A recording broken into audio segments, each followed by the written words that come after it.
I got into youth work through realising that I wasn't able to work in schools anymore, and that the holistic approach that I had to working with young people wasn't being supported.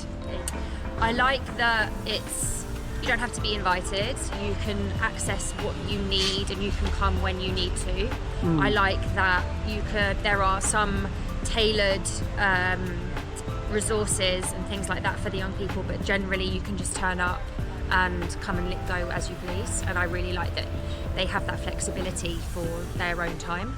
So like for me, the big difference between youth work and school is that it's not an institution with hierarchy.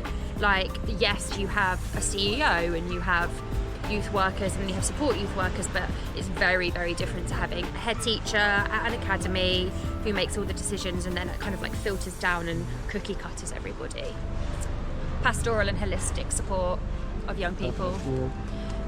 Seeing them as individuals and people, not automatons that are there to give you grades. Actually seeing them as individual little beacons of the future, and not get your GCSEs done, get your A-levels done, why aren't you here, why aren't you there? Like, if a young person turns up in a secondary school, this is my experience, it's not every secondary school, if a young person turns up late at secondary school and they don't have all of their uniform and they don't have their equipment, instead of going, right, you need to go to the ER, which is the internal exclusion room, and you're going to have a detention tomorrow because you don't have this and you don't have that. Why are we not saying, are you okay? Let's sit down. Do you want to talk about why you're late? Do you want some equipment? Would you like something to eat? Have you had breakfast? What's going on with you? And settle them into themselves and ground them so they're ready for learning. And at a youth club, it's just so authentic. They're allowed to just turn up, especially when it's open access, and they can wear what they want and they can feel comfortable and they're not labelled and they're not judged. And we see them as individual people that are like adults that have their needs. Amazing. I think being authentic is one of the most important things. Be yourself. You never know who you're going to reach by being your authentic self. Being really open and honest and being approachable is really important. I think if you come across as somebody who doesn't have time, then it would be really difficult to have young people feel like they can trust you. I think building that trust is really important. Oh, and I also want to add that you have to be fun to be a youth worker. That you have to be fun, you have to be silly, you have to have a sense of humour. The residential, for sure.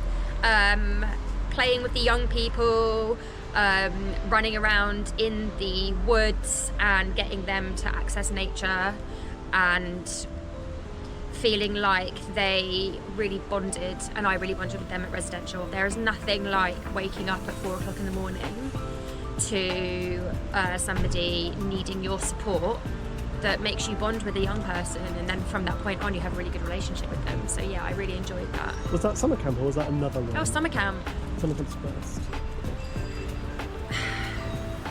That's an interesting one. I would introduce myself to them, and I would notice something that they are wearing or that they're doing, or something that they're looking for, and ask if they need any help, or if a young person's drawing, I would maybe sit next to them and start drawing myself, and then we might end up having a conversation about it.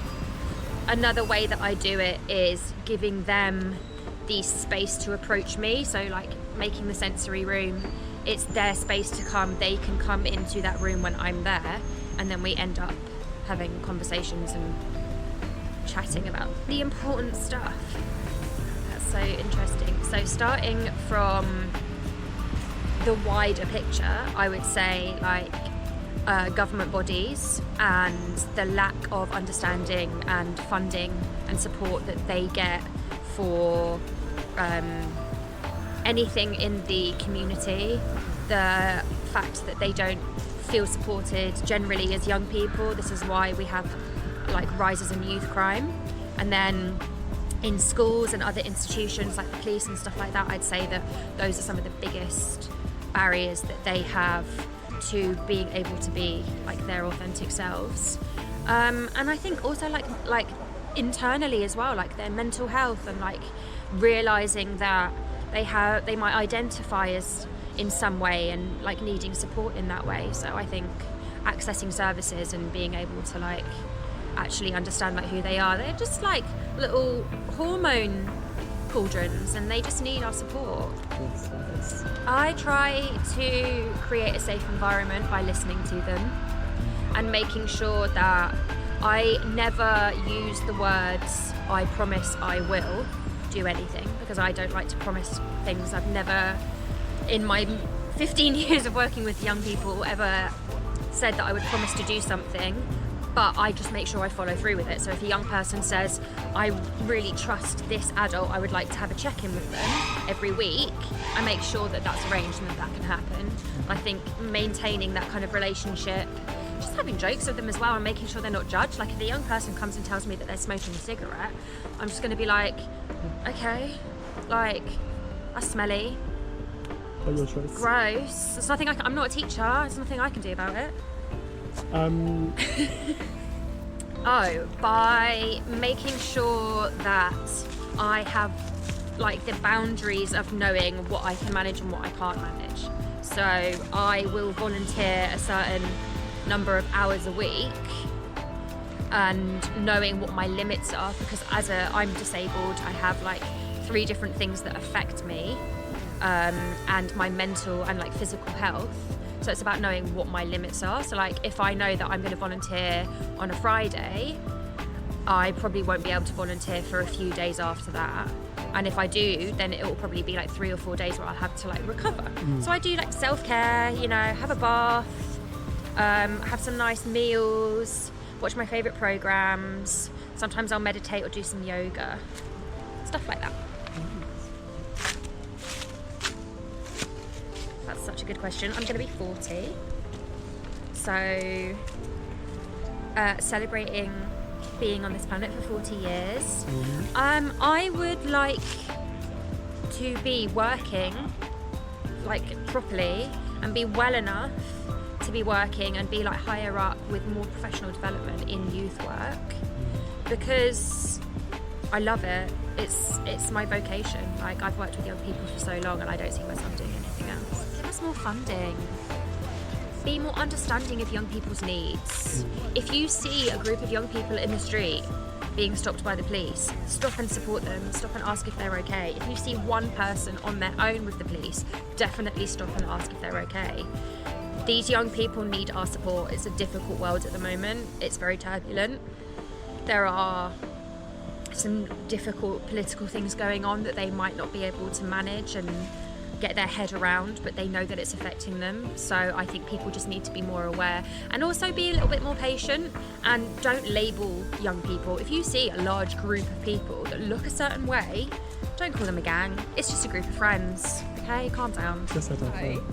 My first job in working with young people was at a gorgeous school called St Michael's in Camden Town, which is the borough that I grew up in. I worked there for almost 8 years and I changed as a person, both like personally and professionally, over those 8 years, and I learned so much from the young people I worked with to the learning mentor who mentored me to become a learning mentor.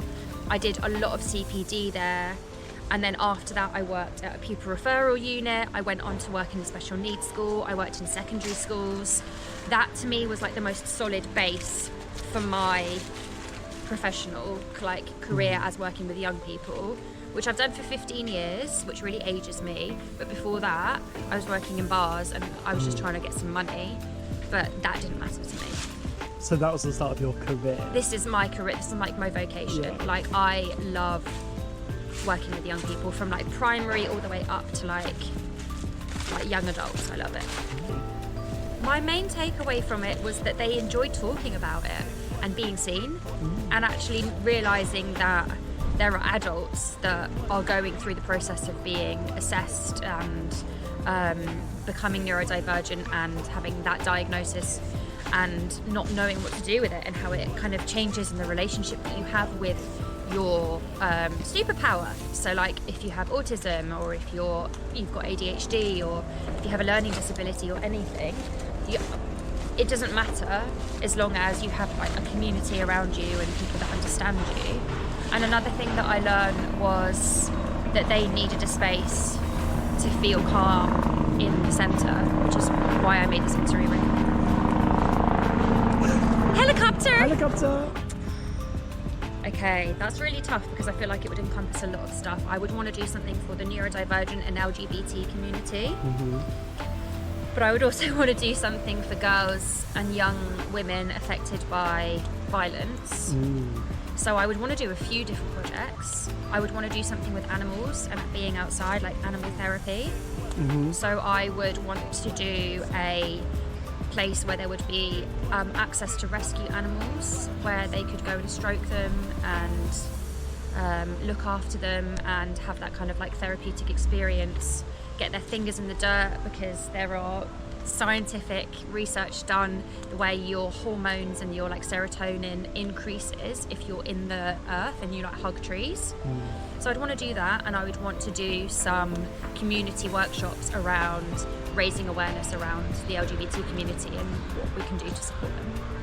Gorgeous, thank you. Anything else to add? No. Lovely, thank you.